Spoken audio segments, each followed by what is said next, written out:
Fue humillada y expulsada de su asiento, pero una hora después, la misma azafata que la avergonzó enfrentó consecuencias impredecibles. Lo que sucedió durante este vuelo lo cambiará todo, no solo para las personas a bordo, sino para toda la aerolínea. Antes de empezar, cuéntanos en los comentarios dónde estás viendo el vuelo hoy. Si te gustan las historias como esta, no olvides compartirlas y suscribirte para ver más. Ava, porque la historia que estás a punto de escuchar no se trata solo de una chica llorando o de un uniforme mal puesto, sino de cómo la injusticia encuentra su protagonismo, incluso cuando comienza a 10.8 metros de altura. La cabina estaba llena del bullicio habitual de la rutina previa al vuelo. Ese caos extrañamente relajante de compartimentos superiores cerrándose, instrucciones de seguridad murmuradas por altavoces, a bajo volumen y pasajeros, acomodándose tranquilamente bajo la suave luz de las luces de lectura o escribiendo en sus teléfonos. Pero en el asiento 2A de la sección de primera clase, una joven llamada Brielle, de tan solo 14 años, viajando sola por primera vez, sentada con su mochila cuidadosamente colocada bajo los pies, el cinturón de seguridad abrochado y las pequeñas manos cruzadas sobre el regazo como si hubiera practicado frente al espejo antes de salir de casa, sus rizos cuidadosamente recogidos en 2 trenzas y su sudadera adornada con el escudo del campamento STEM, al que había ganado una beca. Brielle no era el tipo de niña que hablaba a menos que le hablaran, que armaba escenas o llamaba la atención, porque había crecido en un mundo donde la invisibilidad era seguridad, donde la cortesía era una armadura, y donde ser una niña negra bien educada en espacios desconocidos no solo se fomentaba, sino que era esencial. Mientras observaba la ventana ligeramente escarchada por la altitud, apenas notó los pasos que se acercaban, trayendo consigo el primer temblor de la tormenta que estaba a punto de desatarse. La azafata Dana Morrissey, una mujer de unos 40 años, cuyo uniforme impecable, su coleta pulida y su postura rígida le daban el aire de alguien acostumbrada a ser obedecida sin rechistar, se acercó al asiento 2A con una tableta apretada contra el pecho y una sonrisa cortés, apenas estirada para parecer profesional, pero sin calidez, de esas que siempre se detienen justo antes de llegar a los ojos. Con una mirada penetrante que traspasaba la comodidad, se inclinó hacia Brielle y dijo: «Creo que ha habido una confusión. ¿Me permite ver su tarjeta de embarque?» Brielle parpadeó una vez, confundida, asintió y le entregó en silencio el billete que había sido revisado 2 veces en la puerta de embarque. Sus padres la observaban a través del cristal con ojos orgullosos y esperanzados mientras caminaba por la pasarela con la cabeza bien alta. Pero ahora, en ese momento, le ardían las mejillas al ver cómo la expresión de Dana se llenaba de duda, juicio y algo más frío. «Es primera clase», dijo Dana con sequedad, como si Brielle no se hubiera dado cuenta, como si su presencia en ese asiento fuera de alguna manera desafiante, no merecida, y cuando Brielle respondió en voz baja: «Sí, mi papá lo reservó para mí. Voy a un campamento de robótica». La sonrisa de Dana se desvaneció por completo. Sin esperar, sin mirarme 2 veces, sin una palabra de disculpa o explicación, Dana le hizo un gesto a un asistente cercano y dijo: «Vamos a tener que reasignar es imposible». Y así, mientras los pasajeros a su alrededor comenzaban a susurrar en tonos demasiado altos para ignorarlos, el mundo de Brielle se redujo a una sola frase que quebró su autocontrol como un cristal fino. «Por favor», susurró. «Mi papá dijo que estaba bien. Este es mi asiento. Lo prometo». Pero no importó. Dana buscó la pequeña mochila que había debajo del asiento con la eficiencia de quien ordena un pasillo. Se la entregó con rigidez a Brielle, sin mirarla a los ojos, y, con un gesto de desdén que se sintió como un portazo, la condujo por el pasillo hacia la parte trasera del avión, donde un único asiento libre en la fila 29, encajado entre un hombre que roncaba y una mujer que masticaba chicle ruidosamente, la esperaba como un castigo. Brielle emprendió el largo paseo con lágrimas rodando silenciosamente por sus mejillas, los hombros tensos, la cabeza gacha no por culpa sino por vergüenza, no por lo que había hecho porque no había hecho nada malo, sino por el simple pecado de estar donde alguien había decidido que no pertenecía. Y mientras volvía a sentarse en clase económica, con las rodillas presionadas contra el asiento frente a ella, secándose las lágrimas con la manga de su sudadera con capucha de campamento, una pasajera al otro lado del pasillo, una mujer mayor con un iPad abierto en su bandeja, tocó la pantalla una vez y murmuró para sí misma: «Eso no está bien», justo antes de presionar grabar. El avión se había nivelado en un vuelo tranquilo, sus alas cortando las nubes suaves como una cuchilla cortando la crema, y, mientras la señal del cinturón de seguridad parpadeaba con un timbre tranquilizador y los pasajeros de la cabina volvían a sus rutinas, películas, revistas, bolsitas de pretzels, la chica del asiento 29B permanecía completamente quieta, con las manos cerradas en puños temblorosos sobre el regazo, los labios tan apretados que se habían vuelto pálidos, y la mirada fija en la tarjeta de seguridad que ya había leído 3 veces, no buscando información, sino algo en lo que concentrarse que no fuera el nudo de humillación que aún sentía en el pecho. Brielle ya no lloraba. Las lágrimas se habían secado entre las filas 19 y 23, pero el escozor persistía en sus ojos, ese dolor que persiste cuando te han arrebatado la dignidad tan públicamente que incluso tu disculpa parecía ruido en el espacio aéreo ajeno. Y mientras observaba el mar de pasajeros indiferentes y las pantallas parpadeantes, no sabía que tan solo 2 filas atrás, algo extraordinario ya había comenzado, silencioso pero irreversible, es una chispa encendida no por la compasión, sino por la observación. Se llamaba Alma y llevaba décadas volando. Sí, era una periodista jubilada de Miami, con opiniones firmes y una memoria aún más aguda, a quien no se le había pasado por alto cómo la voz de la azafata se había vuelto gélida en cuanto vio a Brielle en primera clase. Había observado con creciente furia cómo le hablaban a la chica como a una intrusa, la despojaban de su asiento y la hacían marchar por el pasillo como si la estuvieran corrigiendo en lugar de perjudicando. Ahora, sentada en el asiento 31C con su iPad apoyado en la bandeja, repasaba la grabación por tercera vez. Cada fotograma confirmaba lo que ya sabía. No se trataba de un malentendido. Al principio no tenía intención de grabar, pero el instinto y la costumbre se habían apoderado de ella en cuanto Dana alzó la voz, esa corazonada que surge tras décadas cubriendo protestas, juicios y escándalos que comenzaron con un solo momento grabado. Y ahora, con los AirPods metidos y la pantalla entre las palmas de las manos, Alma pulsó enviar. El correo electrónico era breve, sin asunto, solo una línea de texto: a esta niña la acaban de sacar de su asiento por existir. Adjunto un video. Se envió a 5 personas. Un exeditor de noticias en Atlanta, un amigo que ahora trabaja en contenido digital en una cadena de televisión local, 2 profesores de una iniciativa de derechos civiles y una línea de denuncia anónima para un blog de vigilancia de aerolíneas, conocido por viralizar problemas. 37 segundos después, el iPad de Alma vibró. Luego vibró de nuevo, y otra vez. Mientras tanto, en la cocina de primera clase, Dana Morrissey servía agua con gas en un vaso de cristal, con las manos firmes, ya superando el incidente, archivándolo en el mismo cajón mental donde guardaba a los pasajeros que no sonreían, que no seguían las instrucciones con la suficiente rapidez o que se emocionaban demasiado cuando se les pedía que se movieran, porque Dana no consideraba cruel lo que había hecho, sino solo una corrección. Y mientras sonreía al hombre del asiento 1D y le preguntaba si quería almendras o pretzels, no tenía ni idea de que su nombre ya había sonado en 3 redacciones diferentes, y que su rostro medio girado, pero con los brazos cruzados, frunciendo el ceño a una chica que lloraba, estaba siendo capturado, subtitulado y subido a plataformas en las que ni siquiera tenía cuenta. A la 1:07 p.m., hora del este, un tuit de noticias locales decía: pasajera graba a una joven negra llorando mientras la bajan de primera clase. Un testigo lo califica de pura discriminación. Más información próximamente. Vuelo 321.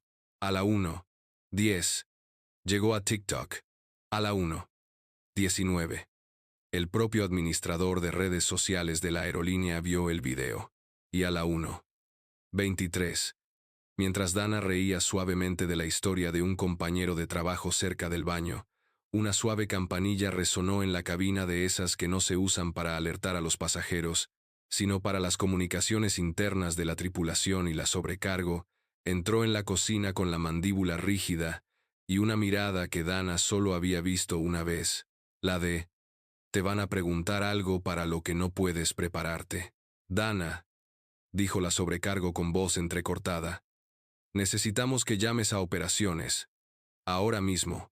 A la línea segura». «¿Por qué?», preguntó Dana confundida. La sobrecargo ni pestañeó. «Porque sales en las noticias». Fue humillada y expulsada de su asiento. Pero una hora después, la misma azafata que la avergonzó enfrentó consecuencias impredecibles. Lo que sucedió durante este vuelo lo cambiará todo. No solo para las personas a bordo, sino para toda la aerolínea.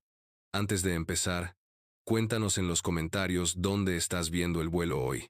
Si te gustan las historias como esta, no olvides compartirlas y suscribirte para ver más. Ava, porque la historia que estás a punto de escuchar no se trata solo de una chica llorando o de un uniforme mal puesto, sino de cómo la injusticia encuentra su protagonismo, incluso cuando comienza a 10.8 metros de altura. La cabina estaba llena del bullicio habitual de la rutina previa al vuelo. Ese caos extrañamente relajante de compartimentos superiores cerrándose, instrucciones de seguridad murmuradas por altavoces, a bajo volumen, y pasajeros acomodándose tranquilamente bajo la suave luz de las luces de lectura o escribiendo en sus teléfonos. Pero en el asiento 2A de la sección de primera clase, una joven llamada Brielle, de tan solo 14 años, viajando sola por primera vez, sentada con su mochila cuidadosamente colocada bajo los pies, el cinturón de seguridad abrochado y las pequeñas manos cruzadas sobre el regazo como si hubiera practicado frente al espejo antes de salir de casa, sus rizos cuidadosamente recogidos en 2 trenzas y su sudadera adornada con el escudo del campamento STEM, al que había ganado una beca. Brielle no era el tipo de niña que hablaba a menos que le hablaran, que armaba escenas o llamaba la atención, porque había crecido en un mundo donde la invisibilidad era seguridad, donde la cortesía era una armadura, y donde ser una niña negra bien educada en espacios desconocidos no solo se fomentaba, sino que era esencial. Mientras observaba la ventana ligeramente escarchada por la altitud, apenas notó los pasos que se acercaban, trayendo consigo el primer temblor de la tormenta que estaba a punto de desatarse. La azafata Dana Morrissey, una mujer de unos 40 años, cuyo uniforme impecable, su coleta pulida y su postura rígida le daban el aire de alguien acostumbrada a ser obedecida sin rechistar, se acercó al asiento 2A con una tableta apretada contra el pecho y una sonrisa cortés, apenas estirada para parecer profesional, pero sin calidez, de esas que siempre se detienen justo antes de llegar a los ojos. Con una mirada penetrante que traspasaba la comodidad, se inclinó hacia Brielle y dijo: «Creo que ha habido una confusión. ¿Me permite ver su tarjeta de embarque?» Brielle parpadeó una vez, confundida. Asintió y le entregó en silencio el billete que había sido revisado 2 veces en la puerta de embarque.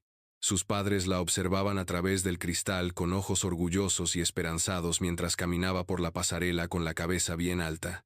Pero ahora, en ese momento, le ardían las mejillas al ver cómo la expresión de Dana se llenaba de duda, juicio y algo más frío.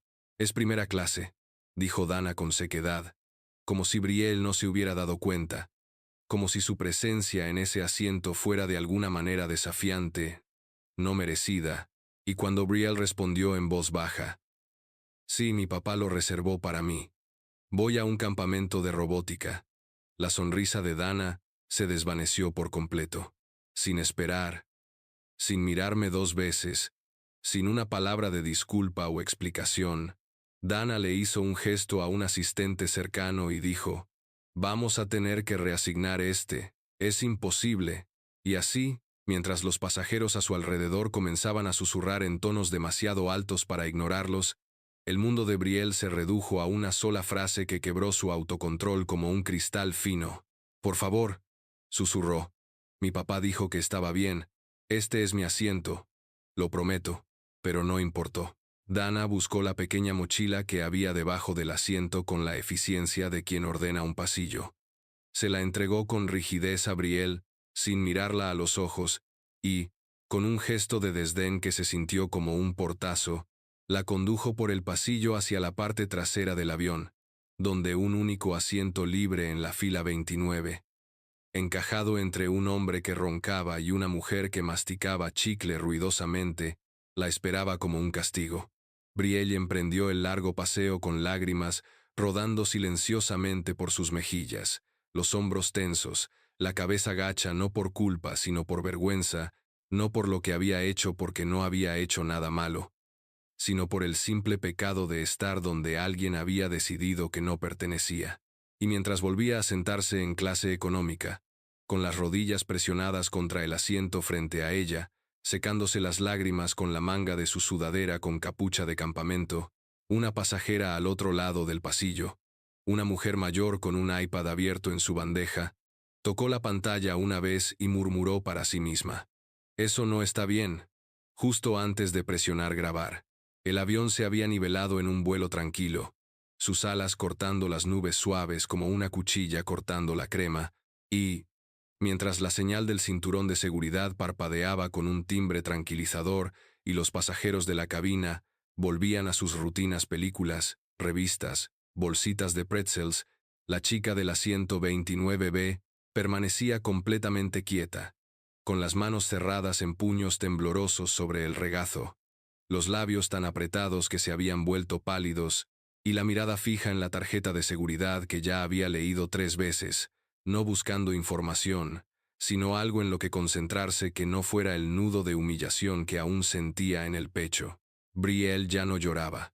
Las lágrimas se habían secado entre las filas 19 y 23, pero el escozor persistía en sus ojos, ese dolor que persiste cuando te han arrebatado la dignidad tan públicamente que incluso tu disculpa parecía ruido en el espacio aéreo ajeno. Y mientras observaba el mar de pasajeros indiferentes y las pantallas parpadeantes, no sabía que tan solo 2 filas atrás, algo extraordinario ya había comenzado, silencioso pero irreversible, es una chispa encendida no por la compasión, sino por la observación. Se llamaba Alma y llevaba décadas volando.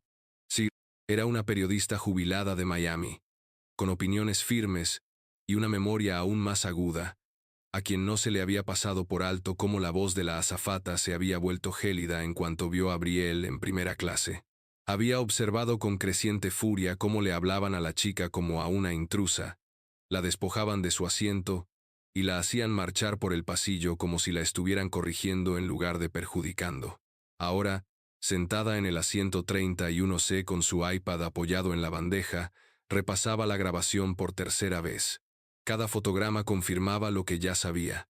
No se trataba de un malentendido.